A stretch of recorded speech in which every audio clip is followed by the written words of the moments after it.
Aloha. So my hope is that this video reaches as many households in the state of Hawaii and beyond as possible. Um, Before I go into what I want to talk about today, my heartfelt condolences and hope and prayer go out to all the victims and everyone that's affected by the fires that are happening, especially in Maui. Um, I'm here on the Big Island, as you most of you know, and we have three fires that are pretty much under control at this time, but nothing to what has been going on in Maui and what they're currently experiencing and going through. Um, so to all the victims' families, for those who have lost loved ones or friends, and especially family, condolences go out to you, and I hope that and pray for safety for all the first responders that are currently on the ground looking for unaccounted for residents in Lahaina at this time. There's dangerous working conditions, and I hope and pray for their safety and recovery of those who are still unaccounted for and missing in Maui. I wish I could go and get my fire gear and fly over to Maui and work with them and help out, but I have my own obligations here on the Big Island in getting back on duty, and so I cannot go at this time. But maybe next week, if there's still a need, or you know, which brings me to this video today. Because I cannot go, I wanted to come on and give a educational presentation on what we can do while we're here. Watching at home, we are staying abreast through the news and kind of keeping ourselves informed on the devastation and everything that's going on over on Maui. But I'm putting this video on because I have a challenge that I'm gonna explain a little bit later in the video. But I have a serious challenge that I have for every one of you that see this video today or down the line, and I'll talk about that in a little bit. But before I get into that, I'd like to talk about fire conditions. And so right now we have what's called extreme red flag fire conditions, and there's a number of ingredients that present itself to create these red flag fire conditions. With Hurricane Dora passing south of the island, that hurricane actually gives us right into our laps a couple of those ingredients that are critical. One of which is it actually brings a humidity down, which we call RH, or relative humidity. And humidity is moisture. When the moisture level goes down and things get there's no excessive amount of dew or just low humidity, it creates much more flammable fuels on the island. Also, of course, the big one is winds, right? We have extreme gusts of winds that come from the hurricane passing by, or the storm passing by, and that's one of the biggest factors. Dry conditions, wildland fire conditions, where we in Hawaii we don't have snow, but during the winter months, we have a lot of, it's our rainy season, right? So the rain keeps everything green and moist and wet. If you think about where we're at in the calendar right now, we're right in August, and so we've had from springtime all the way through June, July, and we're into August. It's been quite dry actually, and so if you think about all the fuel that's out there, the trees, shrubbery, grass, ground fuels, everything's pretty dry. And with this hurricane passing by, we've got loads of dry fuel out there that create these dangerous fire conditions. As far as ignition, there could be intentional or unintentional human factors. There could be natural factors that can cause a wildland fire to start. It could be a number of different things. There could be a transformer that blows and arcs shrubbery on the grass on the ground. It could be a tree that falls on a power line and it starts a wildland fire that way. It could be an intentional fire starting by someone who just, you know, feels that that's what they need to do, and or it could be unintentional, right? Someone gets out, flicks a cigarette butt, unintentional, but it starts the fire. The perfect conditions to give us these red flag, you know, warning extreme fire conditions. And so, you know, I wanted to explain a little bit about those types of extreme ingredients: the low humidity, the dry fuel, really strong winds that create this sort of perfect storm. And so when we talk about these conditions presenting itself and then a fire actually happening, you know, and it goes to show with the perfect conditions right now, we have 3 fires on the Big Island, most of which are contained at this time. But there's a Lalamilo fire in Waimea, a Kohala Ranch fire, which I think is in excess of 300 and some odd acres, and a Mauna Kea Beach Resort fire that's near that area. I'm not sure if there's other fires that started today, but those are the 3 big ones that we're dealing with. And then of course in Lahaina, we've never seen anything like it. And when you have a fire that big with winds that strong, there's really nothing you can do about it. The winds will come and push through. No department can defend from that when the winds are that strong. And so it's a really sad and unfortunate situation. When we're home sitting and listening to all this news, I feel like education is important. And so what I wanted to do was kind of go over what we all can do for ourselves and how we can prevent and give ourselves the best chance of survival starting from home, right?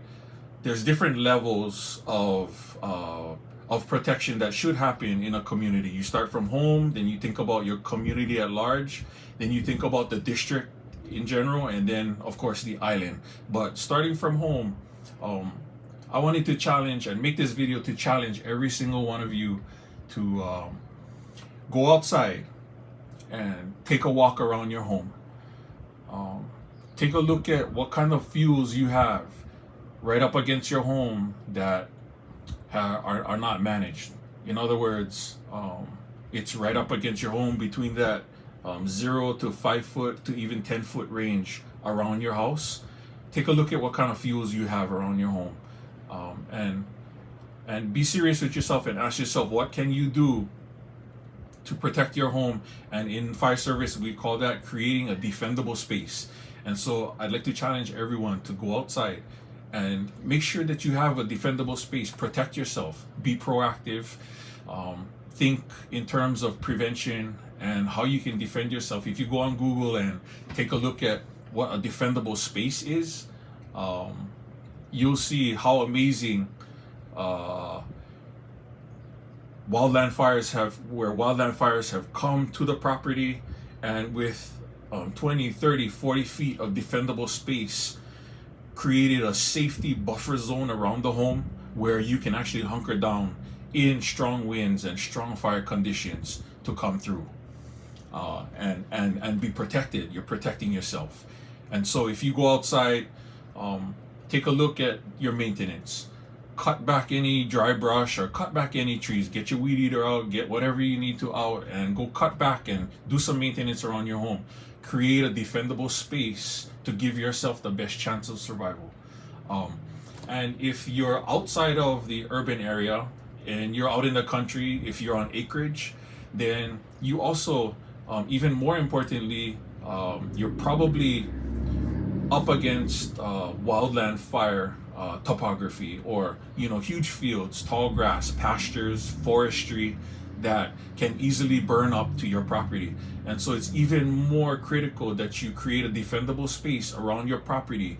Take a drive around your acreage. I challenge you, take a drive around your acreage and see how much of a defendable space you currently have right now. If a fire with 50, 60 mile an hour winds was to come up against your property, what kind of fuels do you have around your property that would either allow the fire to burn up against your property line and stop because you have maintenance and you have a defendable buffer zone around yourself? Or does your property have the fuels that will burn right up to your siding on your home and burn your home. I think if we all take a look at that, we can all start from ourselves. In watching the news, and we're all kind of sitting around and watching and figuring out how we can help. But if we get out there and create a defendable space for ourselves, I think that's something we can do to be proactive and start with ourselves, and hopefully create more survivable conditions if something like this happens. And the reason why I'm saying this is because we're kind of in the middle, or actually in the beginning of wildland fire season. It's in the beginning of hurricane season, where storms are sure to come and create these extreme conditions. And so if we can be prepared and learn from good practice, then that helps. Also, hey, go around and take a look at your smoke alarms. Check your batteries. Install a smoke alarm in every room. Get one in the hallway, get one in the kitchen, put one in the basement above your water heater, your washer, and your dryer. These are all major appliances that could catch fire. It doesn't just have to be in a certain location, or go online and do the research to figure out where you need to put a smoke alarm. Anything that you can do, that's your line of defense. Take a look, figure out an evacuation plan with your family. That's another thing you can do. Anything that you can do to think out what's the next step when the fire comes. Like I said, I'm not trying to compare to how much more prepared Lahaina could have been, because with those types of winds coming down the West Maui mountains, and sometimes we call that fern winds that come over the mountain, swoop down, and just push. It's tough to stop. It's nearly impossible to stop. If you folks remember, a few years ago, it happened in Santa Rosa, California, and Santa Rosa got wiped out. And I can't remember what other towns in that area got totally wiped out. It looked like Lahaina, and loss of life. The first count for loss of life in Maui, I think, was like 6 hours, 6 persons, and then within 24 hours it went up to like 50 some odd persons.